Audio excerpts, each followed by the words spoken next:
ప్రభునందు ప్రియమైన జయహోజీలో spiritual prayer team members అందరికీ నా హృదయపూర్వక వందనాలండి. ఇది నాకు ఏర్పాటు చేయబడిన వాక్య భాగము లోకాసువార్త 24వ అధ్యాయం 5వ వచనం నుంచి చివరి భాగం చదువుతానండి. దయచేసి వాక్యం అందించండి.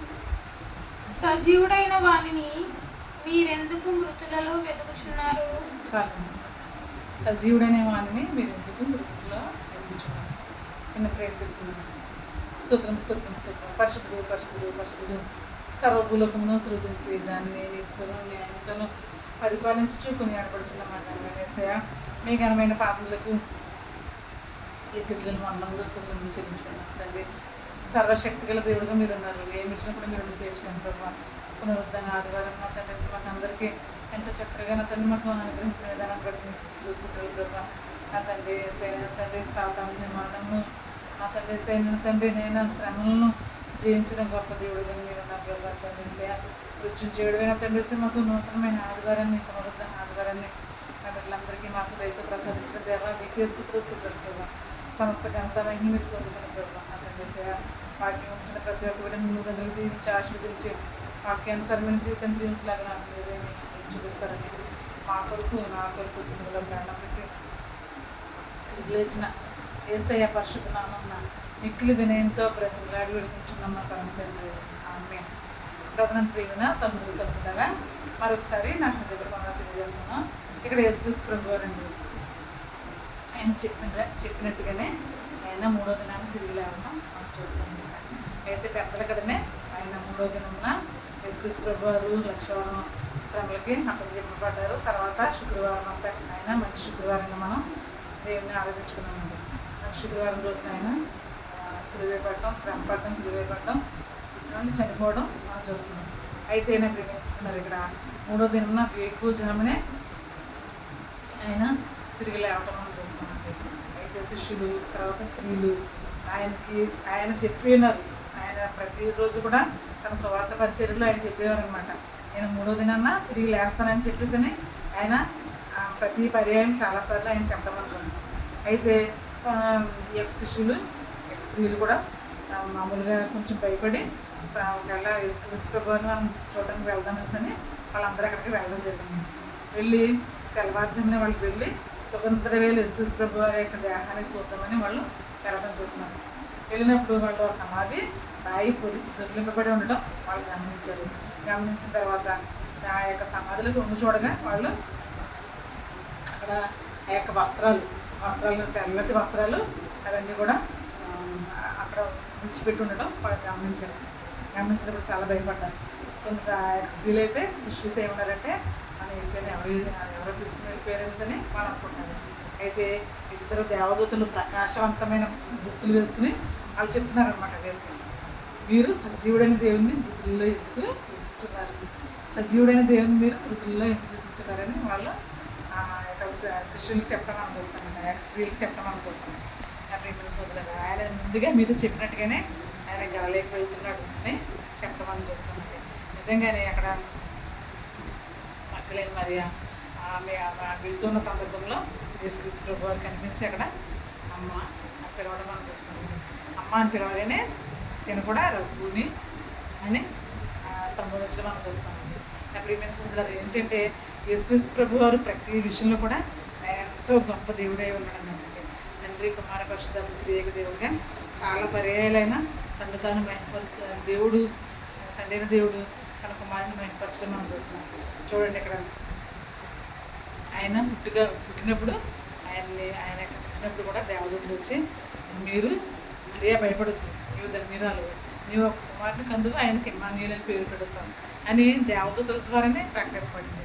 తర్వాత నా ప్రియమైన సోదరులు ఇక్కడ యేసుక్రీస్తు ప్రభు వారు బాప్తిసం పొందుకున్నప్పుడు కూడా ఈయన నా ప్రియమైన కుమారుడు, ఈయన ఎందుకు నేను ఆనందిస్తున్నాను, ఈయన మాట వినండి అని చెప్పడం మనం చూస్తున్నాం.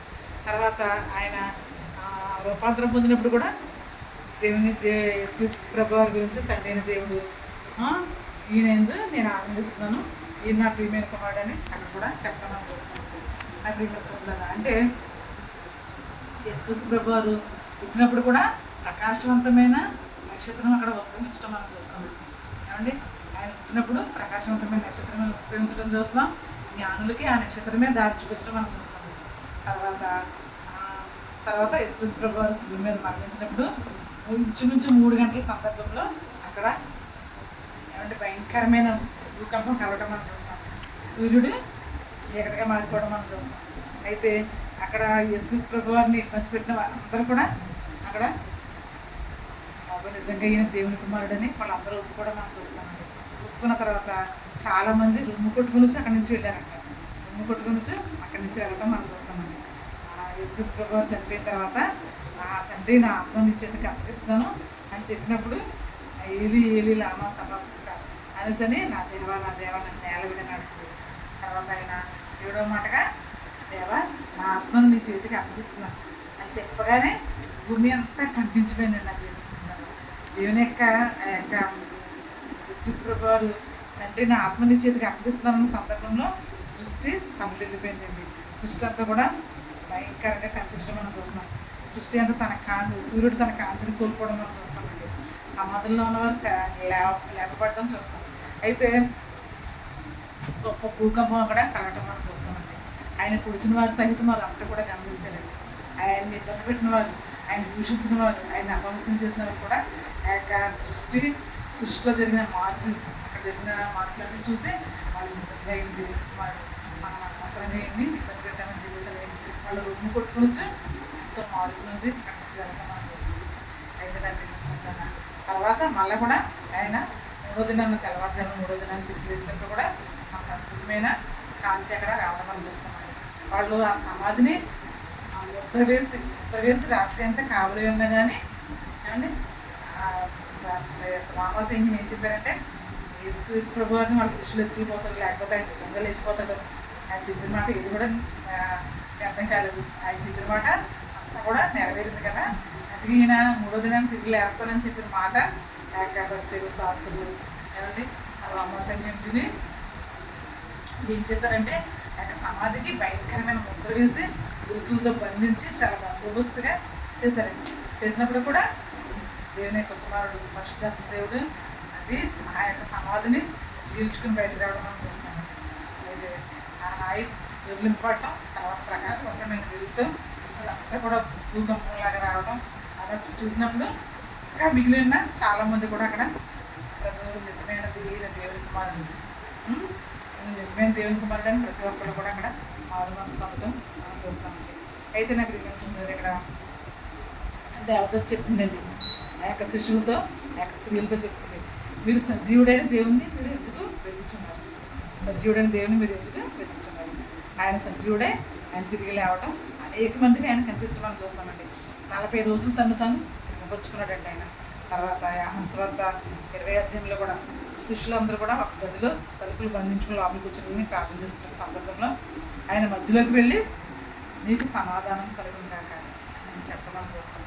నాకు తెలిసి కూడా యేసుక్రీస్తు ప్రభువారు చనిపోయి ఆయన తిరిగి లేచి మనందరికీ సమాధానాన్ని, శాంతిని, సంతోషాన్ని అనుభవించారండి.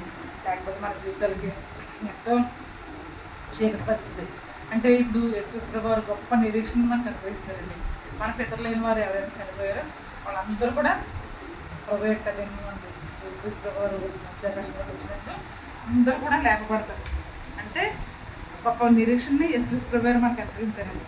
సాతాన్ని జయించడం ద్వారా, మరణాన్ని జయించడం ద్వారా, సమాధిని జయించడం ద్వారా, అంటే మృత్యుని జయించడం ద్వారా ఆయన మనకి ఒక నిరీక్షణ అనేది మన దేవుడు మనకి అనుభవించడం మనం చూస్తాం.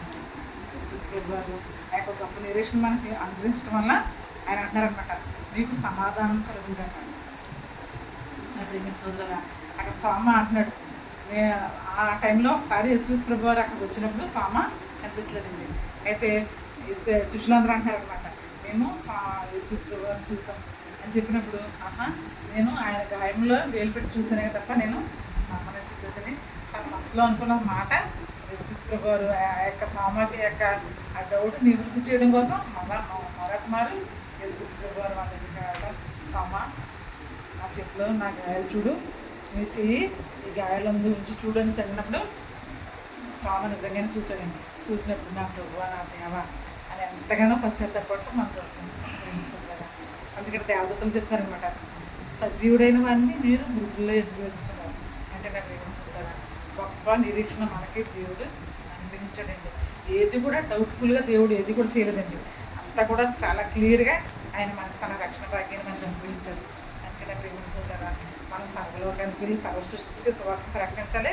అట్ ద సేమ్ టైం ఆయన మరణ పునరుద్ధానాన్ని మనం దేవుడు మనకి ఏ విధంగా అయితే బయలుపరిచారో అది మనం అందరికీ తెలియజేసే వరకు మనం ఉండాలండి. తను తాను ఆయన 40 దినాలు కనపరుచుకున్నారు. తర్వాత ఆయన 6వ రోజు కూడా ఏం చెప్పారంటే, సర్వలోకానికి వెళ్ళి సర్వ సృష్టికి సువార్తను ప్రకటిస్తూ తండ్రి యొక్క కుమారుని యొక్క పరిశుద్ధాత్మ యొక్క నామంలోకి బాప్తిస్తామని యేసుక్రీస్తు ప్రభువు చెప్పిన మాట మనం అందరూ కూడా మన హృదయాలు భద్రపరుచుకుని ఆ వాక్యానుసరమైన జీవితాన్ని జీవించే భాగ్యాన్ని దేవుడు మనం అనుగ్రహించాలని మనం ప్రేర్ చేసుకోవాలండి. అందుకే ఇక్కడ దేవదూతలు చెప్తున్నారు, సజీవుడైన వాడిని మీరు మృతుల్లో ఎందుకు వెతుకుతున్నారు? మనకి పునరుద్ధాన ఆదివారం ఇచ్చిన దేవుడిని, మనకి పునరుద్ధాన ఆదివారం ఇచ్చిన ఆ మహాశక్తి గల యేసయ్యను మనం తప్పకుండా మనం ఆత్మతో సత్యంతో ఆరాధించే భాగ్యం దేవుడు మనకు అనుగ్రహించారు. కనుక ఈ యొక్క ప్రతి ఆదివారం కూడా, ప్రతి మిడ్ వీక్స్ అప్పుడు కూడా మనం దేవుడిని ఆత్మతో సత్యంతో ఆరాధించే వారిగా ఉండాలి. నిత్యము మనకి టైం దొరికిన ప్రతిసారి కూడా ఒక ప్రత్యేకమైన టైం కేటాయించుకుని దేవుడి కొరకు మనం జీవించలాగిన పరిశుద్ధాత్మ దేవుడు మనం జీవించి ఆశీర్వదించగాక. ఆమేన్.